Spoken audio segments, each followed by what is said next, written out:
You got any other wrestling stories?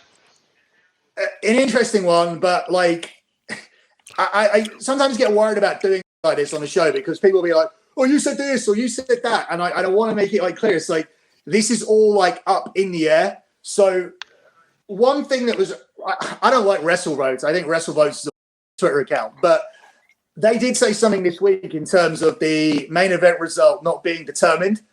I heard the same thing because I heard it from guys who are trying to kind of see where they'll be positioned on the card. Like, guys, I don't talk to Cody. I know Konnan does. Maybe he can find out the result. I don't speak to Cody, and I don't speak to Roman Reigns, but I do speak to guys on the roster. So it's like people want to know if there's going to be a babyface champion or a heel champion because that's going to indicate where they go. So they don't really know what's going on, and the feeling that I get is there's multiple directions it can go in. If Roman decides that he wants to take the 4 months off that he was supposed to get, and he doesn't want to do any appearances in between, and I believe that they're only requesting for him to do 5 to 6 appearances between now and the summer in order to keep the belt on him, then he'll lose the belt. And then it's just a case of how they do that. So then there's 2 scenarios here, and this is where I'm very skeptical and hesitant to talk about it, but I will because somebody told me it. Number one is Cody going over clean as a babyface, and when they come back, Roman Reigns is feuding with his own bloodline, and that's his program for the rest of the year. And number 2 is Cody with what he was saying, everything he laid out in that promo was actually a premonition for actually where they're going in terms of Cody leads the bloodline. They all turn heel on Roman because they're sick of him. And Heyman becomes the advocate of Cody Rhodes, and all the Usos and Solo Sikoa end up working for Cody. And they keep the bloodline on television with Roman coming back as a babyface and taking 4 months out because they beat the shit out of him. That I don't believe, but it is on the table because I know it's on the table because it's one of the things that's a possibility. Here's what's on the table, everything. But I know what they're doing is, and I would suggest that I think because we're going to give our predictions next week. We can talk about this right now, and I want to get Cody at stake if I bring this up. You know how like we've been building up to obvious pops that occur, and you could see where the storyline was going, and they've delivered. You built it up to Sammy turning on, or the Sammy getting accepted in the bloodline. They built up to Sammy turning on Roman.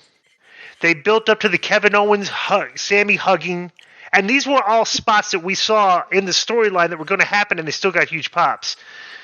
The way the storyline's going is the next big pop to me that they will deliver is Jey Uso turning on Roman Reigns with the super kick, leading to the finish of the match. I think that's if you're just looking at like where this whole thing is going, like looking in a straight line, they've hit every spot on the way there, and I think that's the next one. Konnan, what do you think? To tell you the truth, Disco, usually I always try to guess what's going to happen. But I'm just going with the flow. Whatever happens, I think I'm going to like. They've done such a great job. Yeah. I said earlier, I'm interested in Billy's take on this because Billy's made his main event preferences for WrestleMania well known. I was saying earlier that, you remember, and you're a fan, so you'll remember, back in the day when they were trying to push Luger to the title, and he had a match with Yokozuna at SummerSlam, and he didn't win. He won by count out. And then his push was kind of dead, and the crowd kind of lost interest. I think if Cody doesn't win this match, that it's going to f him over for the future. I think he needs to win this match the way they built it. I don't know if Billy agrees or not, though. Yes, that's interesting because that did fall flat. But I would say that's more down to the fact that Luger wasn't over enough. And I think that you needed to do that. I think the finish was like, we can't do a count out finish in 1993. And I think like the fact that the way that was booked and the way they had Luger celebrating that he won by count out, it's like you're an idiot. You went on a bus tour. You went on a bus tour for 6 weeks and you didn't know the rules of the wrestling match. Like, why are you celebrating a count out? You know you're not a champion. So when baby faces are dumb, it's hard to support them. And I think that Luger looked like an idiot when he did that. And I was 10 at the time. So yeah, we said that a few weeks ago. Like when a guy has a title shot, like Piper beat Hogan in '96 at Starrcade. but he didn't beat him because it was non-title. What, the main event of Starrcade was non-title? Like, why didn't you know, Piper? You wanted to, you know what I mean? It's the same thing when another babyface looking dumb, it doesn't work. Right. And that's the same thing here. Like, if they pull something like, Roman comes out the next day, or Heyman comes out and says, "Oh, Cody, you didn't read the contract. You were only wrestling for one belt." That's why it was brought up. Yep. You were only wrestling for one title or whatever, something stupid like that. But I think that if Cody's going to be the guy, you have to trust that he's more talented than Lex Luger. You have to trust that he's a better ring performer, a better promo, and just across the board, more capable of sustaining a push. And we're only talking about 4 months here. We're only talking about telling the story and putting his and putting a little bit of redemption in the storyline, because people keep telling me on Twitter, "Oh, you're so stupid. You don't see that it's a redemption story." Where's the redemption, you idiots? He's got a $3.5 million contract.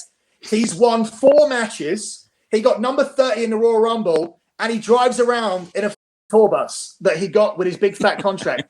I don't see any redemption there, unless he's gonna somehow pull out the ghost of his dad somehow. There's no. Bro, but wait a minute. How many fans know that he got that type of contract? He drives that type of car. Guys like that's true. That are you're fair enough. But you're a hardcore Mark type guy, but normal people that lead like normal lives and they just watch wrestling every week and they're not on the internet every week to find out what's going on. There's a story there to them. And kids too. Yeah. You've got to take that into account. When I went to Raw, the 30th anniversary or whatever it was, my friend's son that went with us watches here and there, doesn't really follow it hardcore, but he was drawn to and Cody only did a video that night. He loved that guy just like that. Who's that? Well, he's a charmer. Yeah. He's got charm, and he's got the reality TV. So that's he looks like a used sales car. Right. He does. The slick white hair, Right. Yeah. There's a very shady element to him. Yo, what up? This is Konnan, and I host Keeping It 100. My co-host Disco Inferno, unfortunately. Well, I'd say you're my co-host. Listen, every Thursday here on Spreaker, we talk pro wrestling, sports, movies, music, TV, pop culture, and some politics. It's everything the rest of the pro wrestling podcasts are not. Tune in to hear myself, the superior one, educate and inform. Tune in to hear me bury Disco. That's very disrespectful. Join us every Thursday on Spreaker and keep it 100. Boom!